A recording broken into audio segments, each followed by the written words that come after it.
Olá, como vão todos? Está começando mais um programa Provocação aqui pela Repórter Nordeste TV, iniciativa do portal repórternordeste.com.br, e hoje nós temos a satisfação de receber o professor José Menezes, ele que vai conversar conosco hoje a respeito da reforma administrativa, reforma tributária, reforma que a era Bolsonaro busca fazer, ou busca pelo menos agregar algum tipo de convencimento junto ao Congresso Nacional. E nos últimos dias, Menezes, o que vem chamando muito a atenção, principalmente da mídia, são as discussões que existem a respeito do Renda Brasil, o fim do Renda Brasil, e agora o governo tenta ressuscitar a pauta da CPMF. Eu pergunto a você o seguinte, a CPMF teve aquele momento que a gente viu lá na saúde, durante o governo do Fernando Henrique Cardoso, enfim, tinha aquele argumento. Hoje, esse argumento que sustenta a CPMF, ele tem sentido, ele tem alguma base na realidade?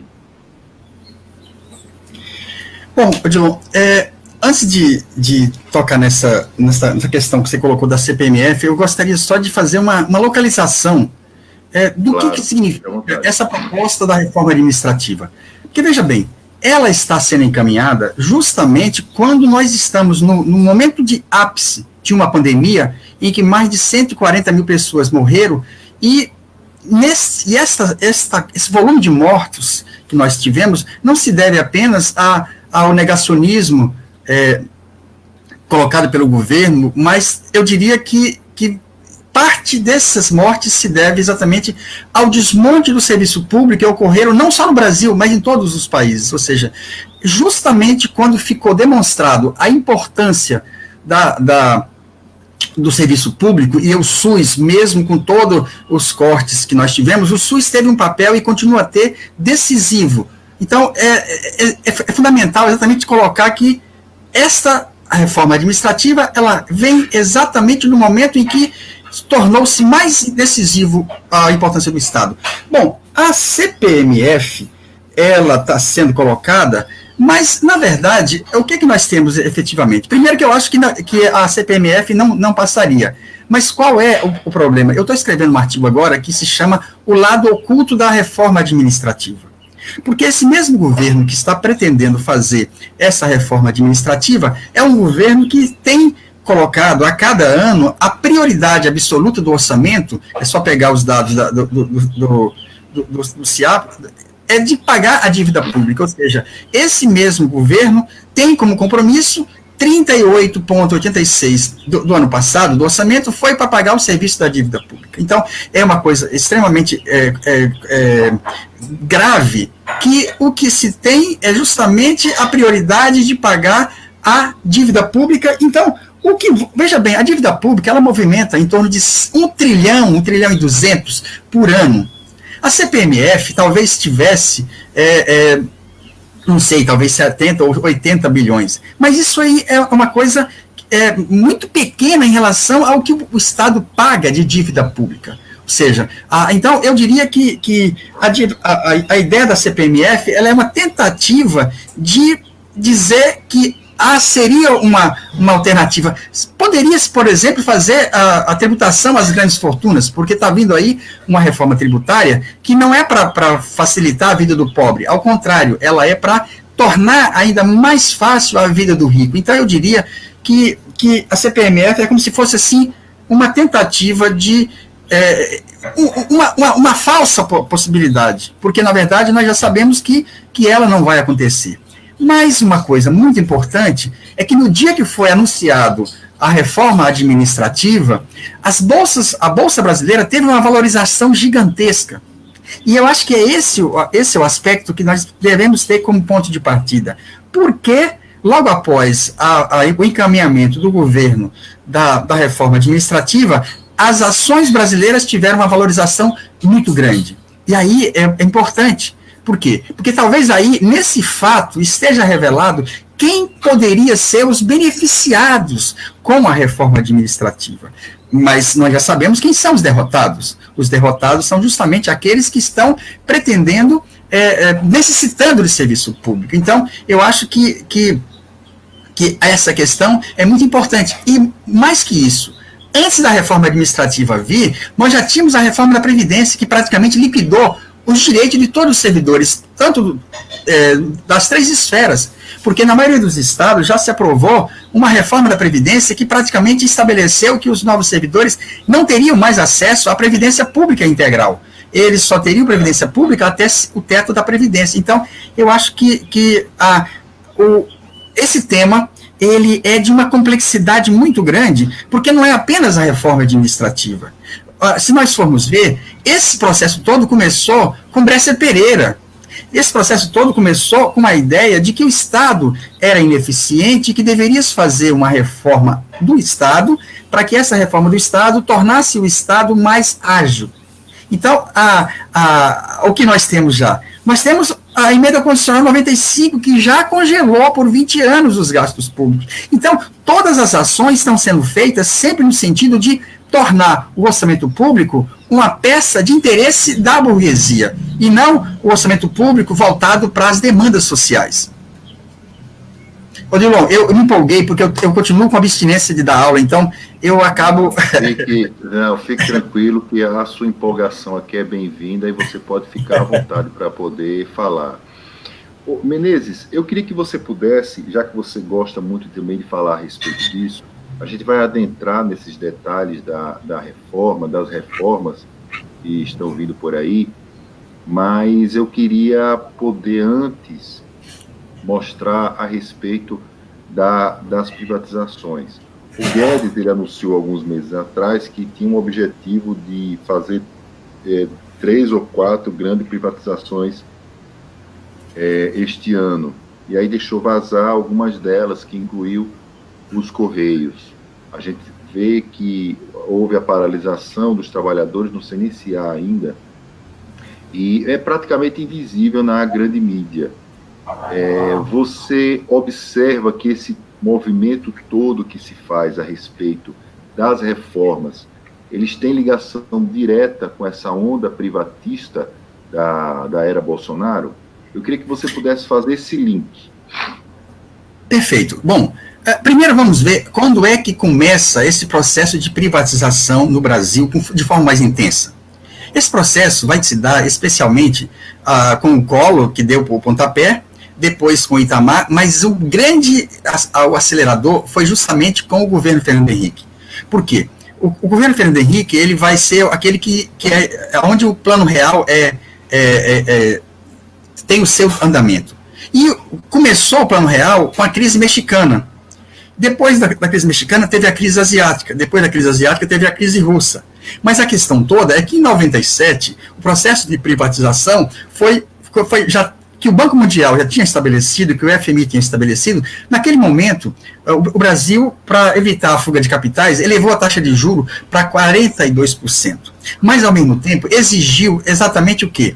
As privatizações. Então, as privatizações começaram, inicialmente, com as empresas estatais. Eu lembro muito bem de uma propaganda que passava com um elefante correndo numa pista, e aí dizendo assim, olha como esse elefante é muito lento, ele não é ágil, ele dificulta a ação do Estado. De repente, aparece um elefante novo, levantando um peso, e aí dizendo assim, olha, esse elefante agora é o Estado que nós queremos. Ou seja, esse processo se deu exatamente, primeiro, com as estatais produtivas, e o argumento era exatamente qual?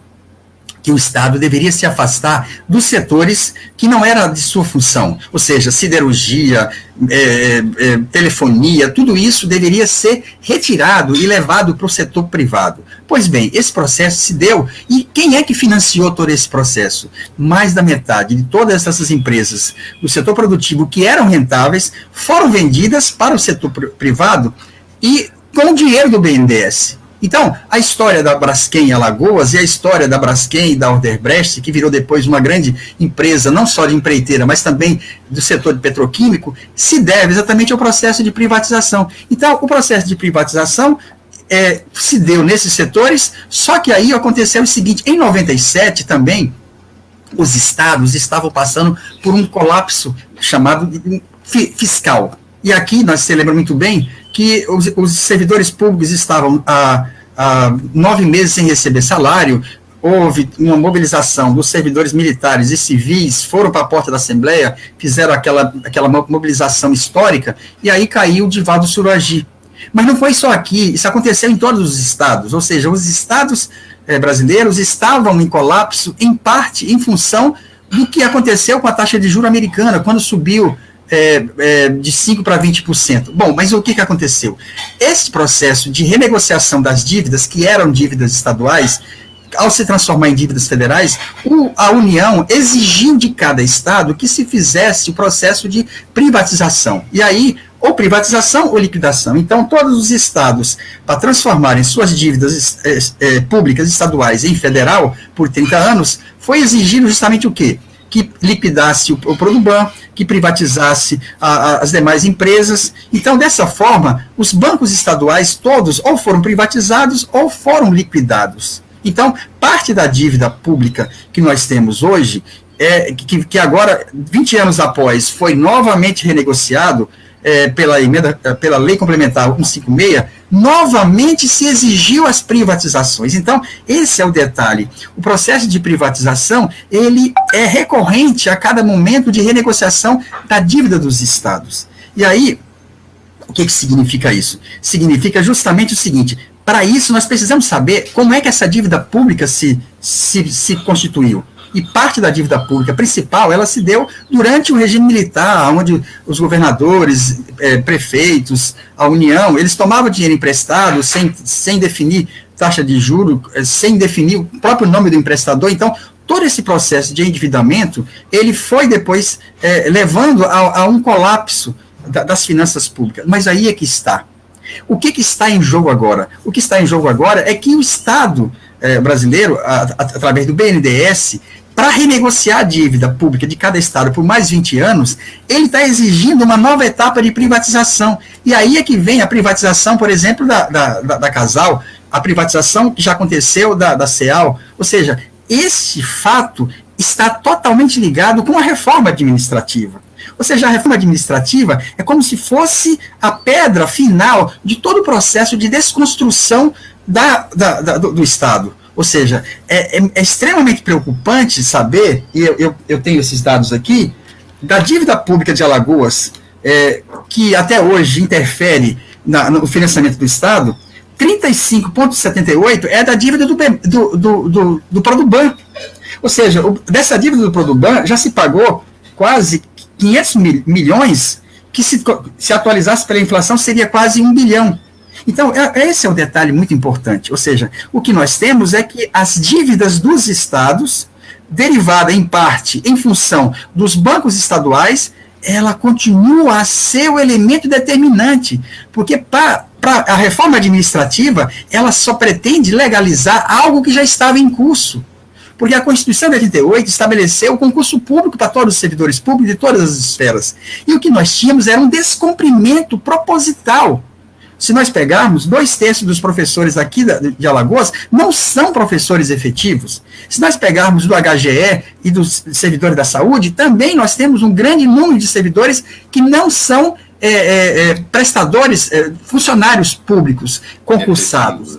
São, na verdade, pertencentes a OS, a parceria público-privada, a todas as formas precárias. Ou seja, a gente fala da reforma administrativa, mas a gente esquece que, na prática, todas as esferas do serviço público já praticam isso. Ou seja, se nós pegarmos na esfera federal, se criou a EBSER.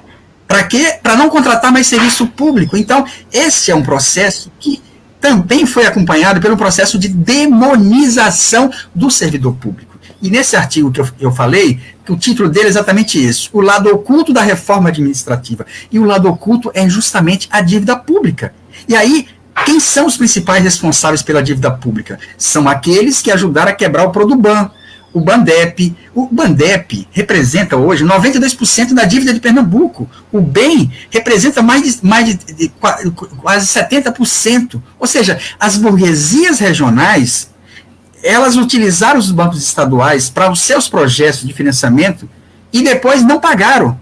E os governos da época, ao contrário de fazer executar aqueles que eram realmente devedores, eles simplesmente não fizeram isso. E agora, a reforma administrativa que está aí é exatamente isso. Ela tem como objetivo reduzir os gastos públicos. Gastos públicos com os servidores públicos, justamente no momento mais delicado que é a pandemia. Então, eu diria que um governo eleito com fake news, ele continua a fazer fake news, porque a reforma da Previdência foi aprovada mesmo com uma CPI da Previdência dizendo que não havia déficit. Não havia déficit da Previdência e mesmo assim foi aprovada. Então, o que nós temos, na verdade? O que nós temos é um processo no qual uma bancada chamada BBB, que é a bancada da bala, do boi e da Bíblia, e eu atreveria a dizer o quarto B, que é a bancada dos bancos, esta bancada, composta por 4B, ela sempre tem votado junto.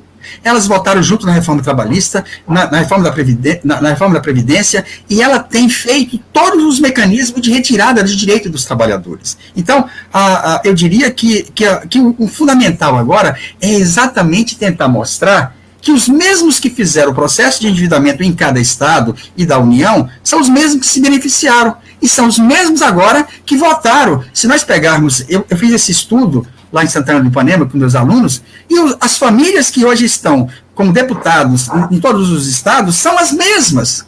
Ou seja, o processo de endividamento, desde a fase da dívida externa à fase atual, continua a ser, e aí é que está o complicador, porque esses estados continuam a fazer renúncia fiscal gigantesca. Não, mais que isso, o estado de Alagoas e os demais, todos estão fazendo uma nova etapa de endividamento. Aqui em Alagoas já foi 1,2 bilhão esse ano. Ano passado foram 700. Para quê? Para fazer obras rodoviárias. Ou seja, o Estado está abandonando, todos os estados, todas as esferas de poder. E aí aquela pergunta que eu faço sempre, para que é que serve o Estado Nacional? Ele não pode mais oferecer saúde, ele está se negando todos os elementos essenciais do Estado, e ele virou o quê? Ontem eu falei com você que eu estou chamando de Estado gerente da barbárie. Estado gestor da barbárie.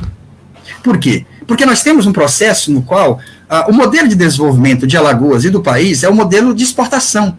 E esse modelo exportador permite que Alagoas deixou de arrecadar 5,5 bilhões da Lei Candir. A Lei Candir, ela é a lei que garante que tudo que foi exportado não é tributado. Então, o Estado faz todas as ações no sentido de impulsionar os setores preponderantes da economia. E depois, quando eles exportam, o Estado não recebe imposto. Mas, ao mesmo tempo, o que nós temos? Nós temos algo pior. Por quê? Porque a CEAL foi vendida por R$50 mil, e quem liberou depois 510 milhões foi o BNDES. E agora, essa empresa, que está, segundo você mesmo colocou, ela está querendo disputar a CAEMA. CAEMA é Maranhão, é que eu falei também, a Casal. Ou seja, olha só a cara de pau. Há um discurso que demoniza o servidor público, dizendo que ele é responsável pelo aumento das contas públicas. Mas, na verdade, ele é a vítima. Porque, na verdade, o aumento das contas públicas é com pagamento de juros. E o que o Estado faz? O Estado faz renúncia fiscal para rico, cobra imposto de pobre, paga juros da dívida, contrai novos empréstimos e agora quer liquidar. E aí é que está, o que nós vamos ter? Um Estado oco. Um Estado que não vai ter nenhuma função. O que ele é? Gestor da barbárie. Por quê? Porque no momento que mais foi necessário o Estado como agente de políticas públicas, é o contrário. O que nós temos agora é que o governo federal aprovou uma lei que permite ao Tesouro, ao país, comprar títulos podres dos bancos. A Maria Lúcia tem feito essa denúncia permanentemente, ou seja, eles estão preparando para aqueles títulos podres de determinados bancos sejam comprados pelo governo. E aí vem o discurso dos liberais, que falam contra o Estado, mas na verdade o que eles querem ser? Eles querem ser vereadores, eles querem ser deputados, eles querem ser senadores, eles querem ser prefeitos, ser governadores. Na verdade, é uma grande hipocrisia, porque na verdade ele está por trás da gestão do Estado. Mas, no entanto, ele consegue construir essa imagem, e usando grande parte da mídia burguesa, para demonizar aquele que é vítima. Porque futuramente nós vamos ter aqui uma situação que não vai ter mais servidor público, nenhuma esfera.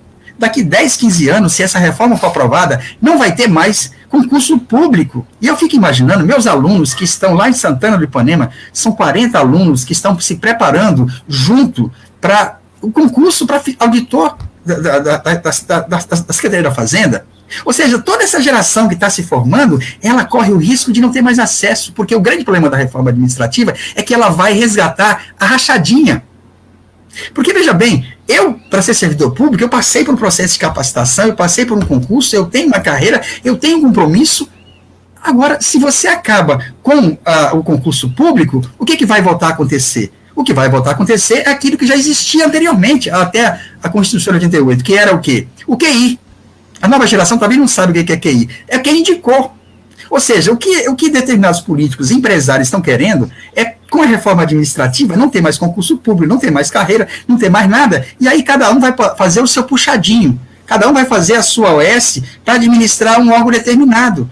Por que ele está querendo, na verdade? Ele está querendo colocar ali o seu parente, ele está querendo colocar ali os seus aliados políticos. O concurso público, a partir de 88, ele redefine a característica do servidor público. Porque até então, para ser servidor público, bastava você ter o QI, um cartão de alguém que indicava. E, curiosamente, é que agora, parte desses que entraram naquela época estão se aposentando. E pior, é que eu conheço muitos que entraram sem concurso público que hoje defendem a reforma do Estado. É uma coisa terrível. Ou seja, essas pessoas entraram no serviço público sem concurso e eles se comportam como se fosse um liberal. Ele é inimigo do Estado. Bom, mas isso aí é um pequeno segmento, porque a maioria dos servidores públicos que eu conheço tem o compromisso com o serviço público, com a sua função social. Então, nós estamos vivendo um momento em que a aparência construída na tentativa de demonizar, ela tem que ser desmontada. E a pesquisa que nós estamos fazendo, que a Auditoria Cidadã tem feito e que vários outros pesquisadores têm feito, ela nos permite exatamente dizer, olha, a reforma administrativa está sendo feita para sobrar dinheiro, para pagar a dívida pública, que agora corre o risco de ser maior ainda, porque o Brasil vai comprar títulos podres de bancos, e aí é que está. Ou seja, estão tentando fazer o quê? Todos os esqueletos. Eu estava vendo, ontem eu participei de uma live em Mato Grosso, lá, a Sanemate, que é a casal de lá, até hoje, que foi privatizada, ela paga 20 e poucos milhões por ano, porque é o passivo. A maior parte dos bancos estaduais, hoje, ainda está pagando, por quê? Pelo financiamento que as burguesias locais fizeram. Então, a dívida pública federal, ela é parte de dívida pública estadual, porque foi federalizada. Então, é uma coisa complexa. Mas nós temos que compreender. Porque se nós precisamos de serviço público, e precisamos, eu viajo, quer dizer, eu viajava, porque agora... eu estou ainda na fase da pré-pandemia. Quando eu viajava fazer palestras sobre esse tema, eu viajava pelo país inteiro. Então você precisa de serviço público em todo canto. E aí eu queria só um espaçozinho para lembrar que são os servidores da saúde, hoje, os mais precarizados.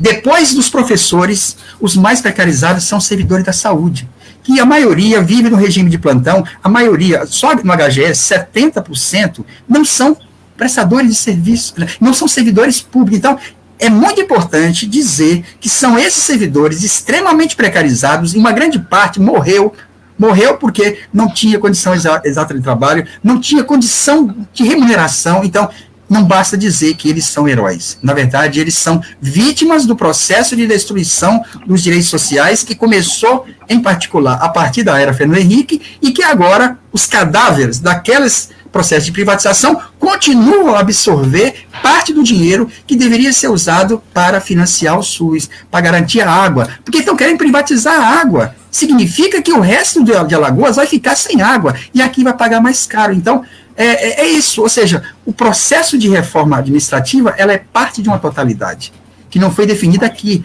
ela foi definida lá fora. E o curioso é que nos países em que esse processo se deu, está acontecendo tudo o contrário. Enquanto lá está se reestatizando todas as empresas de água, enquanto lá está se voltando ao regime de trabalho anterior, aqui, de forma tardia, nós estamos colocando como se fosse a única alternativa. E, na verdade, O que isso revela? Revela que a reforma administrativa, à medida em que ela foi encaminhada, as ações nas bolsas se valorizaram. Por quê? Porque agora esse setor privado vai querer mais renúncia fiscal, mais dinheiro do BNDES, vai querer montar suas empresas para disputar serviços públicos. Ou seja, quem que é dono da Energisa? Energisa não, é da CEAL. A Federação dos Urbanitários colocou claro, é o lema, são vários banqueiros. São vários banqueiros que estão por trás do processo de privatização. E o curioso é que eles são banqueiros, compram uma empresa aqui por 50 mil, lá no Piauí por 50 mil, e depois pega 510 milhões do BNDES. E depois ele pega esse dinheiro e empresta para o Estado. Então é uma maravilha. Nunca foi tão fácil a vida da burguesia brasileira nesse processo. Ele demoniza o servidor público, privatiza, e ele quer tomar conta, mas ele continua tomando conta com dinheiro público, porque o dinheiro dele mesmo ele vai comprar título da dívida pública, o dinheiro dele mesmo ele vai investir em previdência privada, ou seja, eu diria que é o Estado gestor da barbárie. Menezes, surpreende você uma reforma administrativa que não mexe em super salário no Brasil? E aí você tocou numa questão que, ou seja, quem são chamados para fazer reforma administrativa?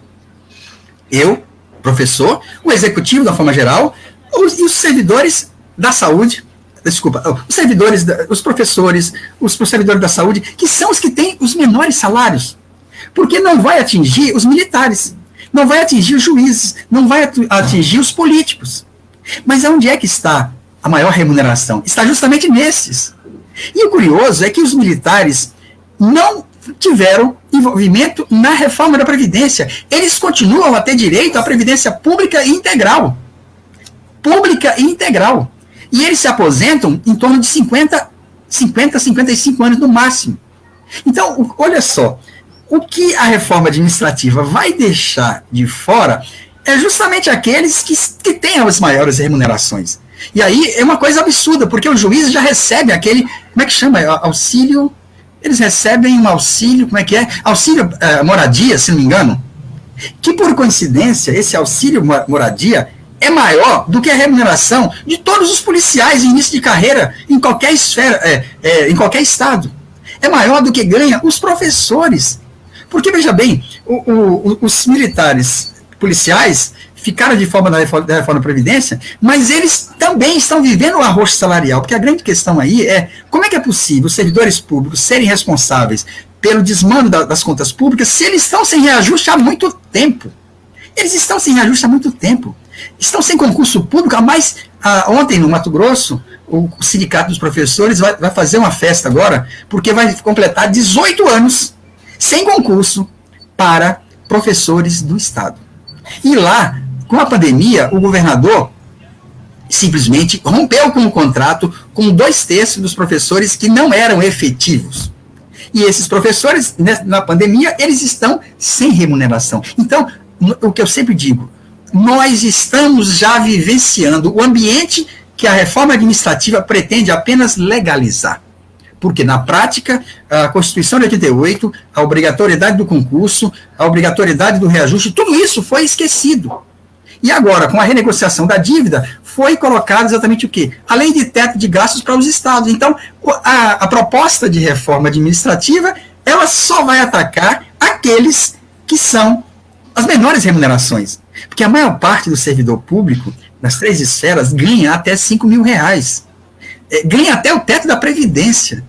Mas, no entanto, como é que se dá a demonização? Aí você pega alguém que recebe, às vezes, acima do teto, você pega 10, 15, 20, 30, às vezes até 500 pessoas, e você transforma esses como sendo o padrão do serviço público. Não, o padrão do serviço público não é isso. O padrão do serviço público, nas 3 esferas, é quem ganha, no máximo, 5, 6, 7 mil reais. Quando ganha? Porque a maioria ganha abaixo da linha da pobreza do DIEESE.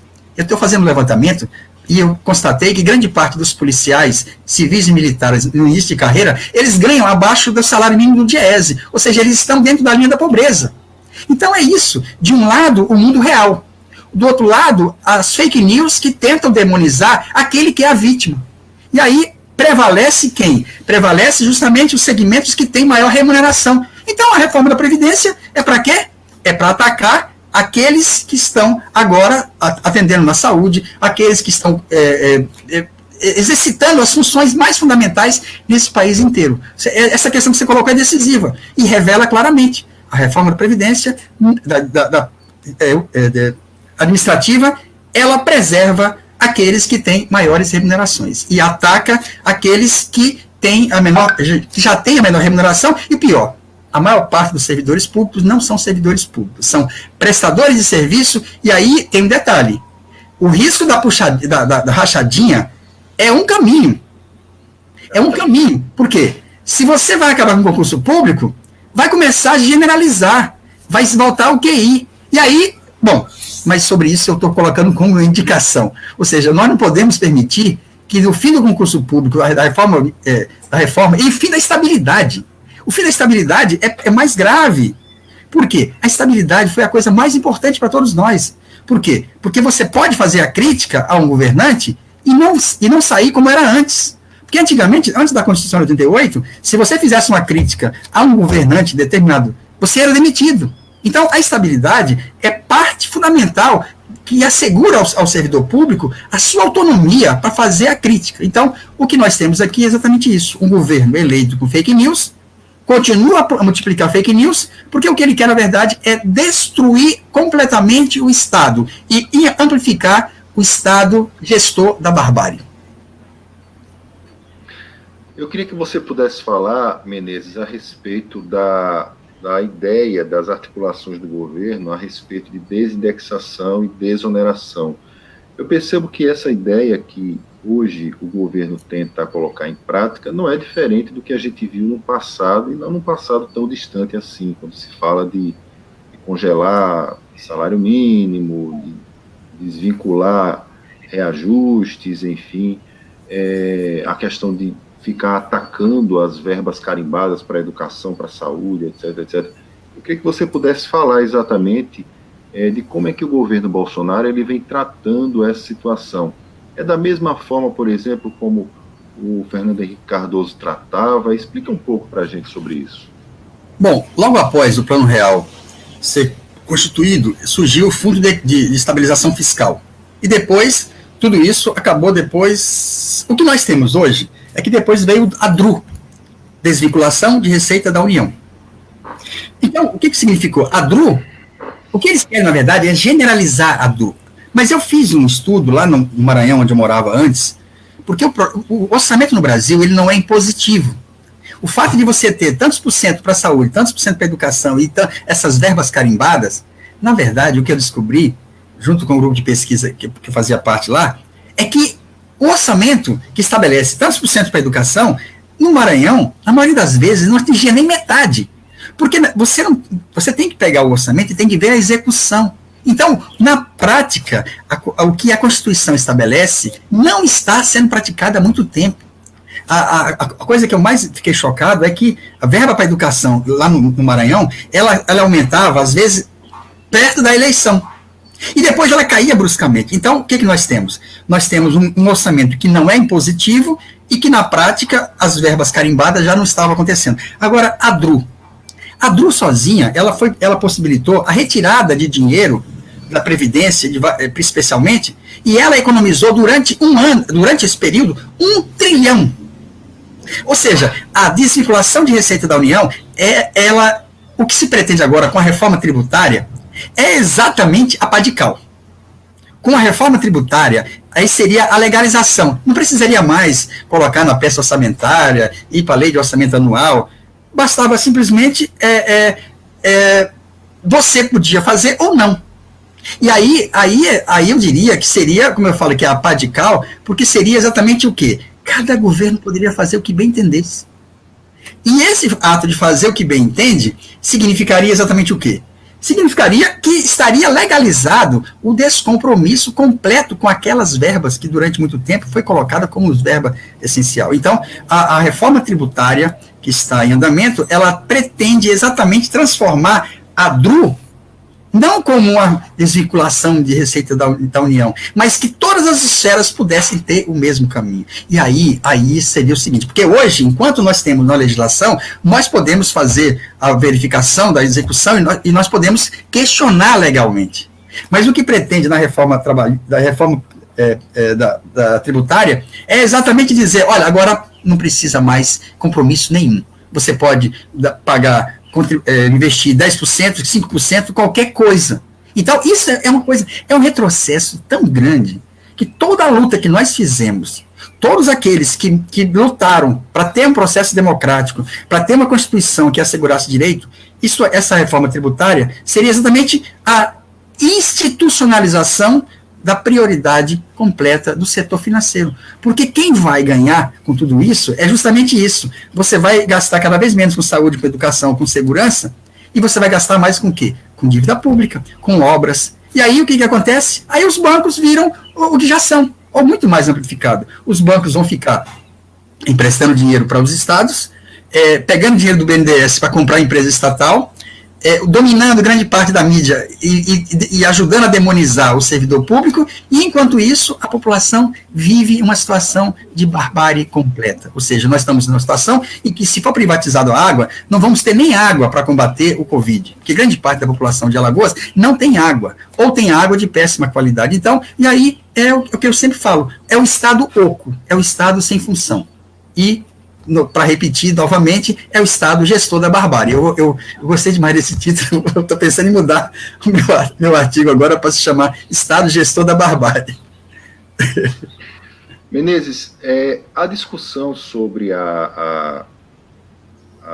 uma forma de se taxar, por exemplo, grandes fortunas, ela se arrasta pelo menos há 25 anos, enfim, no Brasil. É verdade que começou lá com a Constituição, enfim, com o artigo que ainda não foi regulamentado sobre a taxação das grandes fortunas. Depois veio aquele projeto do Fernando Henrique, quando era senador, e apresentou em 89 a taxação das grandes fortunas, de uma forma modesta, é verdade, mas apresentou. Depois esse projeto foi recomposto lá para 95, quando Fernando Henrique já era presidente da República, mas aí sempre houve esse vai e vem em relação ao projeto, que anda um pouco, depois não anda, é enterrado, etc. Se hoje houvesse, eu não sei se você tem cálculos recentes, mas se hoje houvesse a taxação das grandes fortunas, como, por exemplo, já acontece em outros lugares do mundo, quanto o Brasil poderia arrecadar em cima disso, ou o que é que poderia ser solucionado em cima dessa taxação, quando a gente fala dos nossos problemas sociais? Bom, a taxação das grandes fortunas poderia representar em torno de 100 bilhões, é uma estimativa, na verdade a gente não tem precisão. E só que tem um detalhe, o que é destinado hoje para pagar a dívida pública é R$1 trilhão. E aí, o que vai acontecer? Se a dívida pública não for feita auditoria, se tudo continuar como está, o que vai acontecer é que o setor novo vai ajudar a financiar a dívida pública. Mas aí tem um detalhe, que são os paraísos fiscais. Parte das fortunas da América Latina e da Europa, todas estão em paraísos fiscais. Então, outra questão operacional que vai se dar é que, como é que funciona? Você pega o Banestado foi exatamente, o escândalo do Banestado foi exatamente fuga de capitais, e parte da riqueza que aqui era extraída de várias fontes, elas iam para os paraísos fiscais. Quando chegava nos paraísos fiscais, aí lá você criava um nome, e depois você podia vir para o Brasil com esse dinheiro para comprar título da dívida pública, para comprar empresa estatal, para lavar dinheiro. Então, a questão das grandes fortunas aí, ela vai passar por esse impasse, que hoje já é muito grande o volume de riqueza no país inteiro que está colocada em paraísos fiscais. Por quê? Porque paraíso fiscal você pode colocar fonte não declarada, você não paga imposto. Então, esse é o que eu diria. Eu diria que a luta por esse imposto vai representar apenas 10% do que seria o que é destinado para a dívida pública. E aí é que está. Vamos imaginar o caso de Alagoas, que está pagando em torno de 600 a 700 milhões de dívida pública por ano.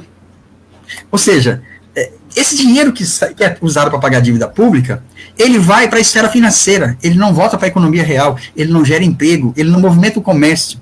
O nosso grande problema está não apenas no caráter regressivo, porque eu diria que uma das coisas mais importantes, se fosse fazer uma reforma tributária preocupada em resolver os problemas sociais, começaríamos exatamente pelo caráter progressivo. E o que nós temos no Brasil? É que a nossa carga tributária, 52% dela, se deve aos mais pobres. E o curioso é que esse dinheiro retirado dos mais pobres, ele vai ser usado para quê? Ele vai ser usado exatamente para pagar juros da dívida, que vai a ser beneficiado os banqueiros, que são os principais compradores do título da dívida pública. Ou seja, você tem no sistema da dívida um mecanismo no qual você retira dos pobres aqui, através da política tributária, e você repassa para os ricos através do pagamento da dívida, ou até mesmo através da renúncia fiscal, ou através das várias formas. Ou como foi feito durante, há muito tempo atrás, nos empréstimos estatais que não eram pagos. Ou seja, veja que a gente sempre volta, um elemento nuclear, a questão da dívida. Por quê? Porque ela é responsável por quase metade do orçamento. E aí você, sabendo disso, significa o quê? Que o resto é para o resto. Só que o resto, para o resto, é o resto que nós precisamos. Porque nesse estado, nós temos quase o quê? Nós temos 1/3 da população que não tem remuneração. Nós temos 2/3 que recebem até um salário mínimo. Então, nós temos apenas 19 mil alagoanos que ganham acima de 20 mil reais.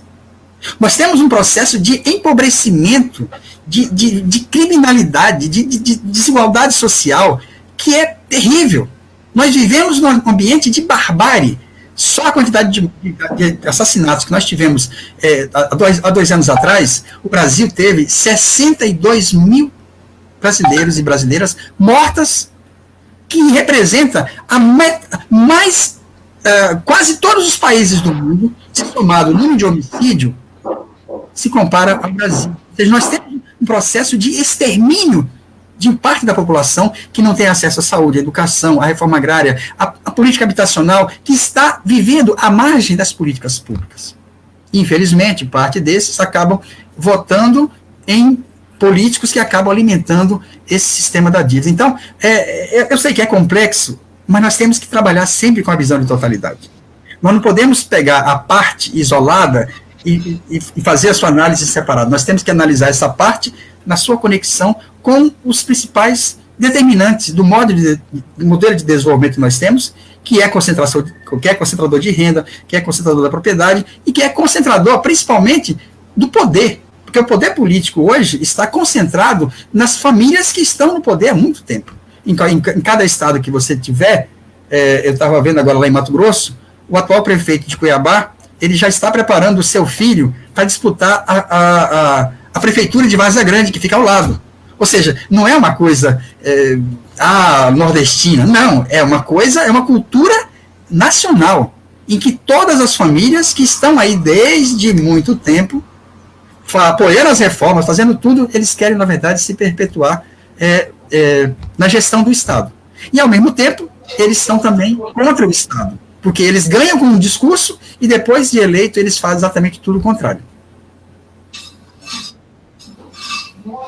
Menezes, a questão do lucro dos bancos, ela poderia ajudar a resolver essa questão da dívida pública no Brasil? Bom, o lucro dos bancos deriva de várias fontes. Eu diria que o desmonte da Seguridade Social é parte disso. A reforma da Previdência, a Seguridade Social, ela foi sendo desconstruída. E o que os bancos passaram a oferecer? Previdência privada, administrar investimento dos fundos de pensão, passou a vender saúde, passou a estar por trás do sistema educacional privado, porque as manchetes que eu vi do Valor Econômico é que aquele grande grupo de faculdades particulares, eu não lembro agora qual é o nome do banco, tem um banco aqui por trás. Então, o que dá essa margem de lucro crescente dos bancos é porque eles cobram juros cada vez maiores, eles fizeram uma automação bancária, que agora, inclusive, eu passei a utilizar também aquele sistema em que eu praticamente não preciso mais ir no banco, ou seja, nós temos uma categoria que está sendo praticamente eliminada. Mas, no entanto, é o setor que tem a maior lucratividade, a maior rentabilidade, aliás. Então, eu diria que taxar os lucros dos bancos dificilmente vai acontecer, porque são esses que comandam a bancada BBB. Esses controlam os meios de comunicação. Esses começam a construir seus candidatos desde o cargo de vereador. Esses estão envolvidos com a política brasileira, e não só brasileira. Os bancos estão por trás da determinação política em todos os países, praticamente. Eles montaram um sistema de dominação em que, através do Banco Mundial e através do FMI, eles estão determinando as políticas econômicas e sociais há muito tempo. Então, quando Maria Lúcia sempre fala do sistema da dívida, é exatamente isso. Então, eu acho que dificilmente essa medida seria aprovada, porque eles têm os 4 Bs. Bancada da Bíblia, bancada do boi, bancada da bala e bancada do banco. E olha que coisa, que mistura macabra. Os que defendem o rearmamento, e parece que são funcionários informais das fábricas de arma, os que defendem o agronegócio, que lá em Mato Grosso, ontem eu fiquei transtornado com o ambiente descrito pelos meus amigos de lá. Umidade do ar de 8%, queimada para todo canto, temperatura de 42 graus, a fumaça de forma assustadora. Então, essa bancada da bala, ela está se dando muito bem, do boi, que é, na verdade, o agronegócio, porque ela está exportando cada vez mais carne, ela está exportando cada vez mais soja, milho, mas está faltando o arroz. E esse é o detalhe. Está faltando o arroz, por quê? Porque está faltando a comida. Porque quem é que produz esses bens? É a agricultura familiar. E a agricultura familiar está sendo atacada brutalmente por esse governo. Então, o drama que nós estamos vivendo é exatamente esse. Então, a gente tem que entender como é que está a composição do atual Congresso. E a composição do atual Congresso, eu posso dizer com clareza, é a bancada mais conservadora que nós tivemos nos últimos anos. E ali, o que nós temos? Essa combinação da Bíblia com tudo isso é uma coisa que precisa ser analisada, e felizmente tem muita gente fazendo dissertação de mestrado, tese de doutorado, porque nós precisamos entender como é que pode alguém que diz que defende a família, que defende, se coloca como cristão, ser a favor de um modelo que exclui a maior parte da população. E tudo isso comandado por quem? Pelos banqueiros. Então, eu me empolguei, eu acabei falando. Bom, a minha colocação é exatamente isso. O lucro dos bancos deriva de várias fontes, mas o desmonte do serviço público é parte fundamental. Porque aí você vai ter. Eu acabei falando o nome das empresas, e eu estou sempre evitando falar o nome, mas existem várias empresas bancárias que estão vendendo plano de saúde para todo canto. Quanto mais você tem a emenda constitucional congelando os gastos sociais, mais as pessoas estão indo para fazer isso. Só que quando ela recorre a um plano de saúde, ou uma previdência privada, ela está deixando de comer. E esse é o grande dilema, porque aqui em Alagoas, durante a pandemia, parece que quase 300 mil pessoas deixaram de ter plano de saúde. Aqui, 95% da população alagoana depende do SUS. Depende do SUS. E aí é que está. Aí eu sempre digo que, se nós precisamos reunificar a luta dos trabalhadores, um dos elementos fundamentais está justamente na defesa do SUS. Porque eu estava voltando de Santana do Ipanema, e eu passei mal em Marimbondo, quem me atendeu foi o SUS. Em 2 minutos o SUS me atendeu. Porque ter plano de saúde só funciona, quando funciona, se você tiver numa área de talvez 50 metros, 50 quilômetros. Porque depois que eu passo da PRF, eu estou dependendo do SUS. E para qualquer canto que eu for, eu dependo do SUS. Então, nós temos que, nesse momento, ter como ponto fundamental a defesa do SUS, que está sendo atacado pela reforma tributária, pela reforma administrativa, por todas as reformas. E aí é que está, na hora que o SUS for liquidado, o que nós vamos poder fazer? Aí vai ser o caos completo.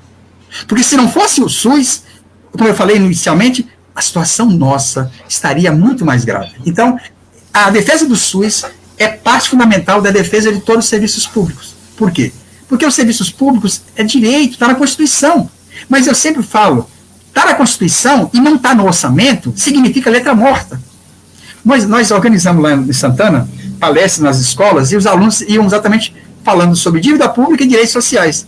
E a gente pegava os artigos da Constituição e pegava o orçamento. E aí pegava assim, na época era 45% para a dívida pública. E quanto era para a saúde? 3,9%. Quanto era para a educação? 3 alguma coisa? Ou seja, nós precisamos ir para a sociedade, para as escolas, os sindicatos, nós precisamos dialogar com isso, a população precisa entender como é que funciona o orçamento do Estado. Porque no orçamento do Estado está o caráter de classe muito claro. 38% do orçamento é para pagar dívida pública, que atende ao quê? Ao lucro dos banqueiros. E o que significa? É o Estado que abandona as suas funções sociais. Menezes, a gente caminha hoje para as portas do FMI em busca de empréstimo? Bom, eu diria que, no momento, nós temos ainda muitas reservas cambiais. E essas reservas cambiais, elas servem para evitar um fluxo maior. Agora, o que não está claro é exatamente o seguinte: o fato de termos reservas cambiais deixa esse cenário um pouco mais distante. Mas o detalhe é o seguinte: é que nós não sabemos ainda o que vai acontecer no pós-pandemia. Nós não temos ideia ainda se vai surgir a vacina. Nós não temos noção ainda se essa pandemia vai ser contida ou não. E o mais grave é que essa pandemia, ela criou, outra coisa que eu estou dizendo, que é o seguinte: ela criou o auxílio emergencial para pobres, que agora está sendo reduzido, e o auxílio permanente para os ricos. Porque no mundo inteiro, vários países lançaram o pacote de 4 trilhões de dólares nos Estados Unidos para salvar os grandes empreendimentos. Então, nós não sabemos ainda se essa crise, porque a crise que nós estamos falando aqui, ela já estava colocada antes. 4 anos antes, nós tivemos crescimento abaixo ou próximo de 1. Então, nós temos um cenário de incerteza que nós não sabemos exatamente quando que vai ser a eclosão de uma nova etapa. O que nós sabemos é que, para combater essa etapa, o Estado se endividou ainda mais. Mas aí é que está. Por isso é que em todos os locais eles estão querendo fazer reformas. Por quê? Porque eles querem exatamente permitir que o orçamento seja destinado para qualquer emergência da burguesia. Qualquer emergência do setor financeiro. Por isso já aprovaram uma lei dizendo que se tiver títulos podres dos bancos, o Estado vai comprar. O que são títulos podres? São títulos que bancos determinados emitem, que depois não conseguem honrar, os seus tomadores não conseguem honrar, e aí vem o Estado que diz que não tem dinheiro para a saúde, que não tem dinheiro para a educação, que não tem dinheiro para isso, que tem que fazer reforma administrativa, que tem que fazer não sei o quê. Ele chega para salvar. Foi desse jeito na crise de 2008. Na crise de 2008, tinha um cara chamado Martin Wolf, que é o grande articulador neoliberal do Financial Times. E naquele momento em que o Lehman Brothers e vários bancos começaram a quebrar, ele escreveu um artigo com o título "Somos todos keynesianos de novo". Depois, quem puder, leia, é só colocar o título, que mostra exatamente o seguinte: eles são neoliberais até o momento em que os empreendimentos privados começam a entrar em colapso. Porque nessa hora, aí eles dizem: peraí, calma, não é bem assim.